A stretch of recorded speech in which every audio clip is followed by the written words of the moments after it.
Làm thế nào để chống nóng mái tôn, làm mát nhà mà còn cách âm, giảm nhiệt và hơn thế nữa là nó có tính năng chống cháy lan ở cấp độ B2. Xin chào các bạn, tôi là ông Bán Sơn, một chuyên gia trong lĩnh vực sơn nhà và hóa chất xây dựng.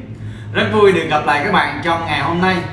Nhưng trước mắt hãy bấm vào nút kênh subscribe để ủng hộ ông Bán Sơn, giúp tôi có động lực ra nhiều video hơn, có ích hơn cho mọi người. Cảm ơn các bạn. Rất nhiều người đã cố tìm những vật liệu cách nhiệt thông minh, những công nghệ tiên tiến, các mẹo chống nóng hay là các loại vật liệu cách nhiệt khác nhau, nhưng phần lớn họ thất vọng.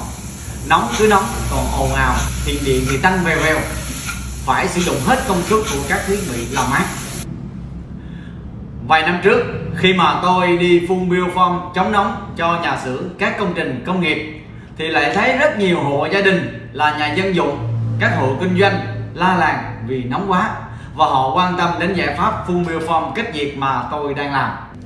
Tuy nhiên, thời điểm đó tôi không có cách nào để triển khai được cho những hộ gia đình. Không lẽ biên nguyên cái máy móc cồng kềnh, điện ba pha phức tạp để đi làm cho những hộ gia đình vài chục mét vuông, vài trăm mét vuông hay sao? Và rồi cuối cùng thì cũng đã có giải pháp chống nóng là bình phong nguội 18 kg OBS. Đây là một công nghệ DIY hay còn gọi là làm thủ công. Bộ phun nguội chống nóng 18 kg này không cần phải sử dụng điện, không cần thiết bị máy móc phức tạp, bạn vẫn dễ dàng di chuyển hầu hết các ngóc ngách của công trình, trên cao, chung kẹt kẽ, dưới la phong, nhà kho, tầng hầm, vân vân và vân vân. Nói chung là rất tiện lợi để sử dụng.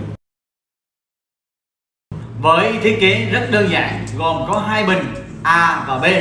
Mỗi bình 9 kg, được bơm hơi tỷ trọng cao. Bạn chỉ cần gắn hai vòi phun có sẵn và mở van, bóp đều hai vòi phun là có thể tự chống nóng cho nhà mình mà không nhất thiết phải thuê dịch vụ phun biofoam bên ngoài. Tôi cũng đã làm nhiều video hướng dẫn bạn cách sử dụng bình phun nguội chống nóng. Bạn có thể xem thêm trên kênh của ông Bán Sơn. Bóp đều hai cái súng này nè, khi mình phun mình bóp đều hai cái vòi này, yêu cầu phải bóp đều ha. Nếu mà mình bóp một bên nhiều bên ít là nó sẽ có khả năng bị lỗi. Nên là cái vòi này là bóp, mình cứ bóp hết tay thôi. Bóp hết tay mình đưa đi thôi. Thì hai thằng này nó thành phần này hiện tới đây là nó vẫn chưa khô này, nhưng mà nó vô bắt đầu nó vô tới đây là nó là nhập là một, là thằng này nó đảo nè. Mấy lần tới đây là ra tới đâu là nó khô tới đó, ra tới đâu là nó khô tới đó. Nên là nó sẽ dễ lắm.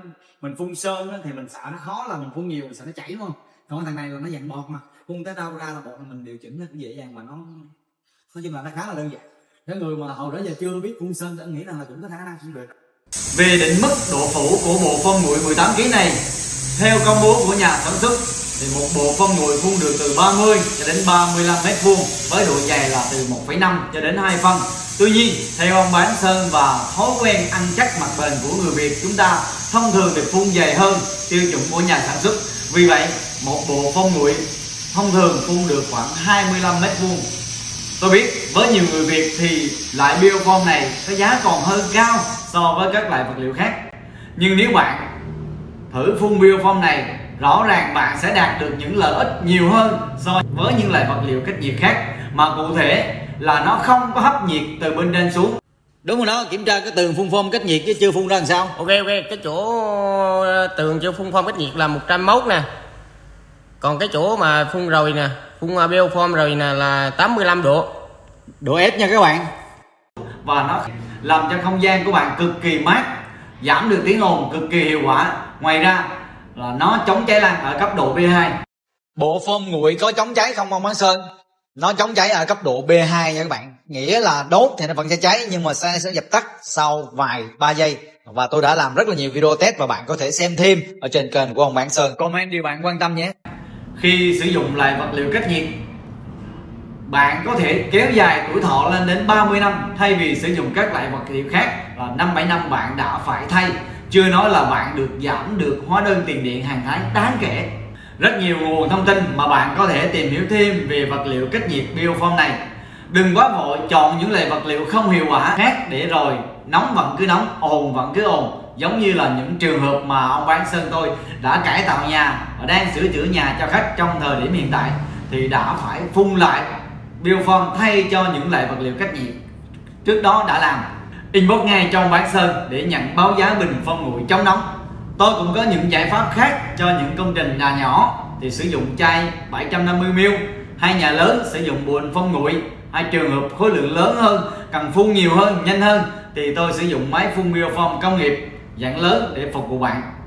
Nếu thấy đây là một video hay thì hãy bấm like và share cho nhiều người. Đừng quên là follow kênh của ông Bản Sơn để theo dõi những video khác có ích giúp cho nhiều người hơn, và cũng như là giúp tôi có động lực để ra nhiều video hơn, có ích hơn cho mọi người. Xin chào, tạm biệt và hẹn gặp lại các bạn trong những video kế tiếp.